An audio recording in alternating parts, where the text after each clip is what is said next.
Diyos ko. Edgardo?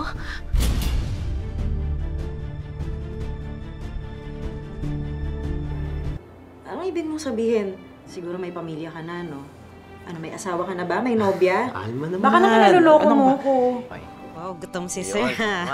Pero nabusog ako. Ayan.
Anong ginagawa mo rito?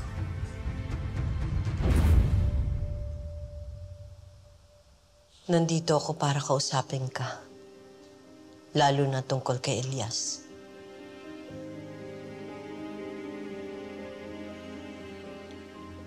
Ang walang modo mong anak na traitor.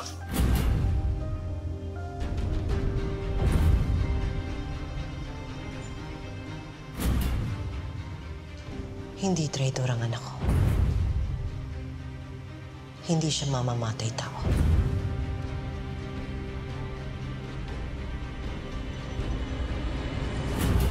Wala nang epekto ang salita mo sa akin, Alma.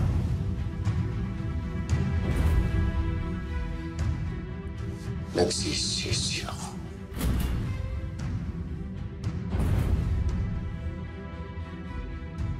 Nagsisisi ako na nakilala mo kita. At si Elias.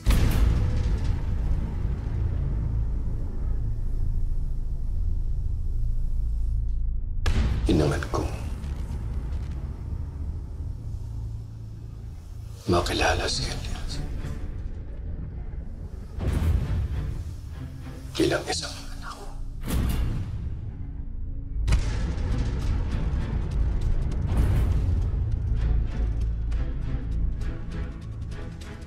Ngunit hindi niya pinahalagaan ang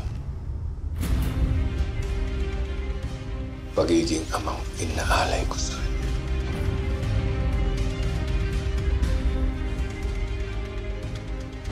Mas masawi pa siya sa isang traitor.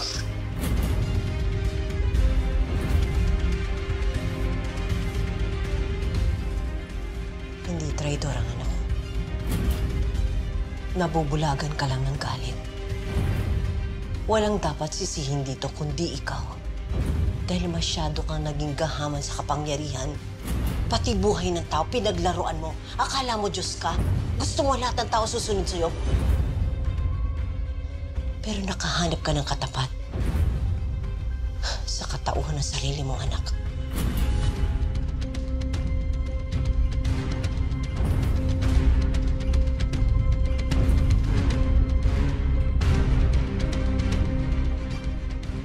Nang patayin niya si Hilda.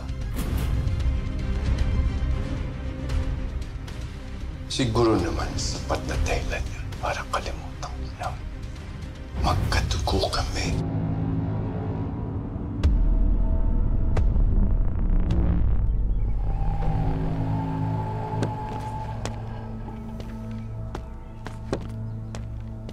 Good morning, sir. It's good to see you again po. Welcome to Cebu. Magandang araw, ma'am. Ready na ba itong buong rest house? Yes po, sir. Mabuti naman. Salamat. Okay, Lason. Habang nasa rest house, ayoko na i-stall ko dito. Kailangan ko magpahinga.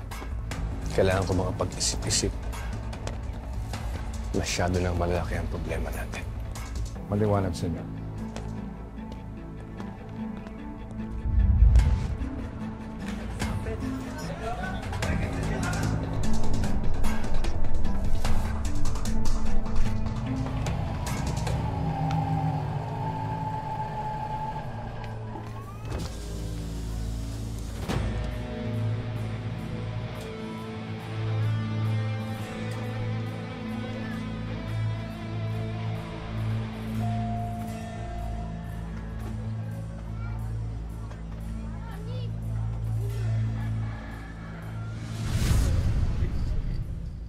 Hoy! Alis, alis. Ang tubig.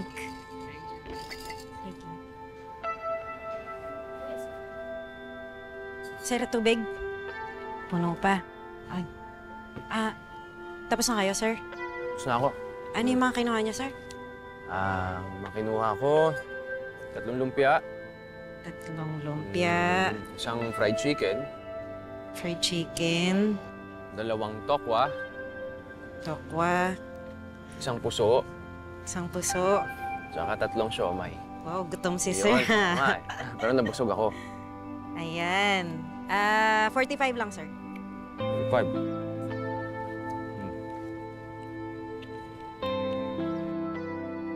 Yan. Salamat. Yung sukli. Sa'yo na. Pag sure, sir. Sa akin na nga, seryoso. Oo naman. Sarap eh. Uy, sir, balik ulit kayo dito, Bukas na bukas, nandito ako ulit. Promise yan, Sige, promise. Salamat talaga.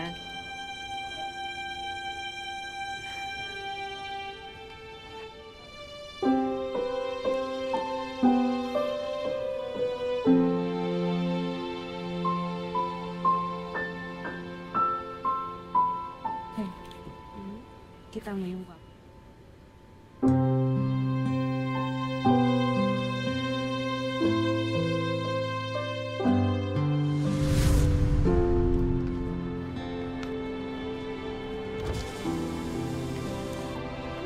Naalala ko yung mga kwento mo dito sa lugar na to dati, senyor. Dito munang nakilala si Alma, di po ba? Tara na. Tayo na lang. Nay! Na? Tulungan na kita dyan, Nay. Sige. Salamat. Dito na natin lalagay ito. Sige. Helmet to.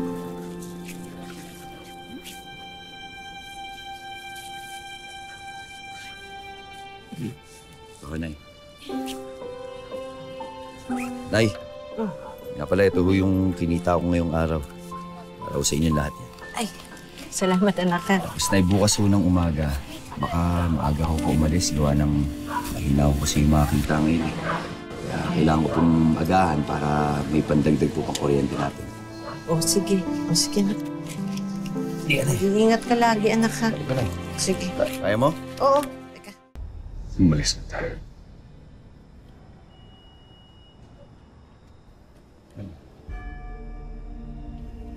Lock natin. Yan. Hindi lang po masikip. Hindi, ayos lang siya.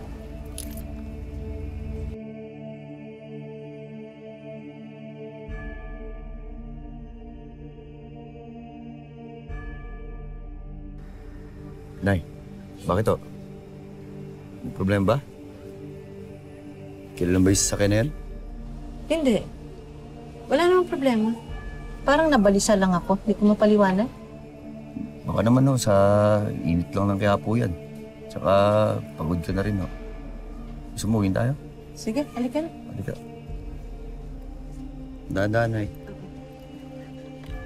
Ay. Ayos lagay mo dyan? Oo. Nay, kapit to, ha? Sige.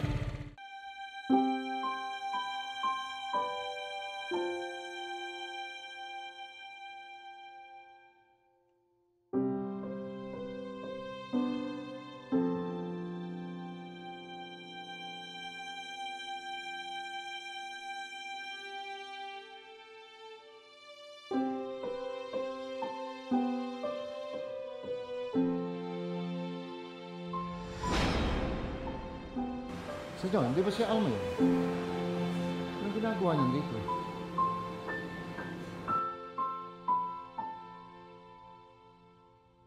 Siya yung lalaki nang ligtas sa akin. Tawagin niyo ng mga tao. Mabuti pa umalis na tayo bago pa kayo makita ng Alma. Tignan sa pwesto mo, Nay. Sige.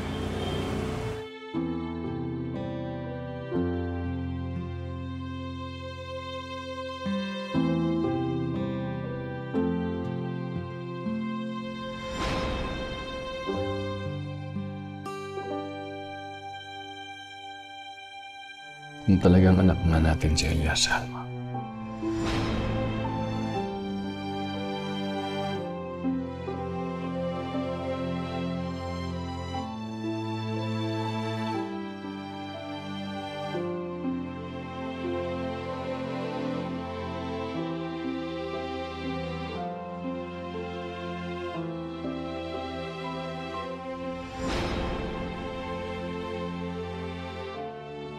Lalo ako nagsisisi na iniwan kita.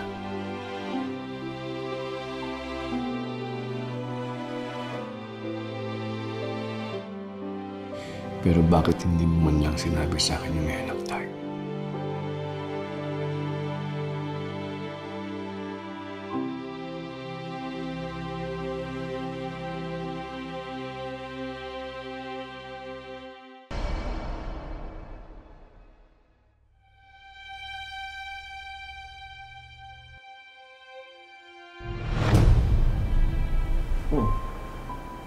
May problema ba?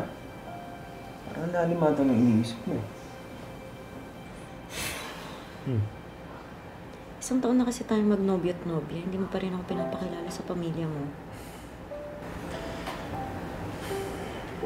Alam mo naman ang dahilan, di ba? Nasa Maynila sila. Tumakas ako doon, kaya napunta ako dito sa Cebu. Tsaka malayo ang loob ko sa kanila. Bakit? Pamilya mo naman sila. Tsaka bakit galit na galit sa'yo yung papa mo? Mahabang kwento, tsaka masalimuot. Mas gugustuhin mo na lang na hindi mo malaman. Pero, di bale. Balang araw, sasabihin ko rin sa'yo lahat pag ready na ako.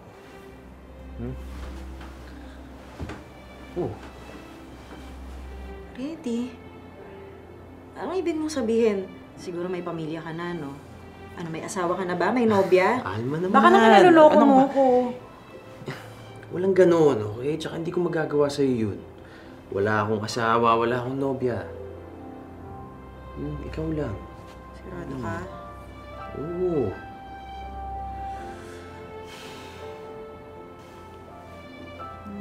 Baka naman may illegal na negosyo yung pamilya mo kaya ayaw mo ipakilala. Ikaw talaga, ang lawak-lawak ng imahinasyon mo. Sa imo. Ayaw mo kasi magkwento eh. Papaka-misteryoso ka pa. Eh, bakit? Yun naman yung gusto mo, di ba? May pagka-misteryoso. Pero, di ba, Alma? Pwede naman tayong gumawa ng kwento natin. Yung magkasama tayong dalawa. Tapos, sa susunod na taon, magpapakasal na tayo. Talaga? Oo naman. Kasal Tapos, talaga. pagkatapos ng kasal, alam mo kung ang gagawin natin. Bubuo tayo ng malaking pamilya. Mga 12 anak. Kaya mo? Grabe naman yun. Parang Kaya mo yan. Pero papakasalan mo ako. Oo naman. Mahal na mahal kita, Edgardo. Mahal na mahal din kita, Alma. At hindi ako mawawala. Pangako. Pangako.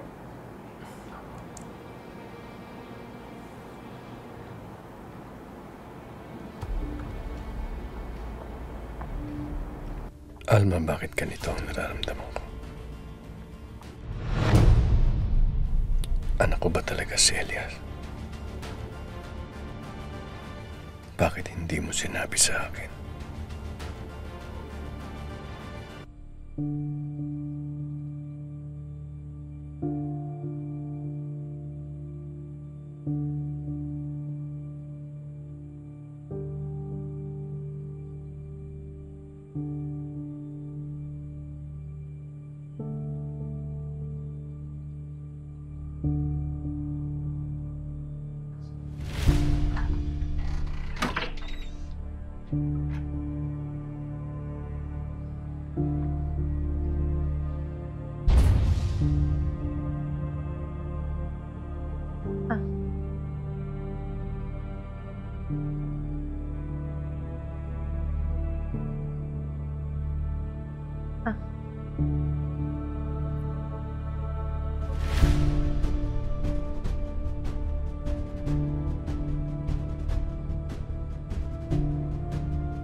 Diyos ko. Edgardo?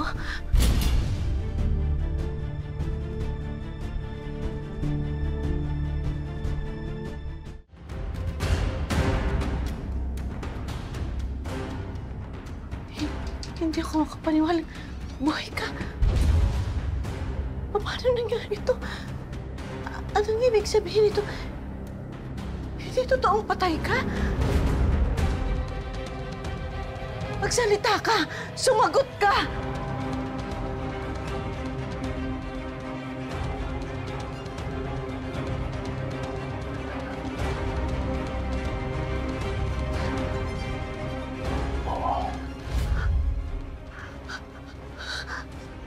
Oo, Alma.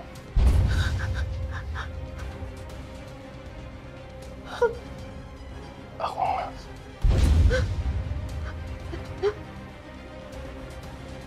Ako si Edgardo.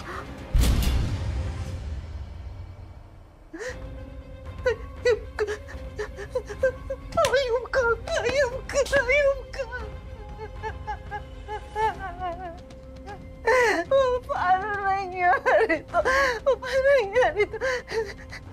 Ipinag-look sa akin na ang akala ko patay ka na.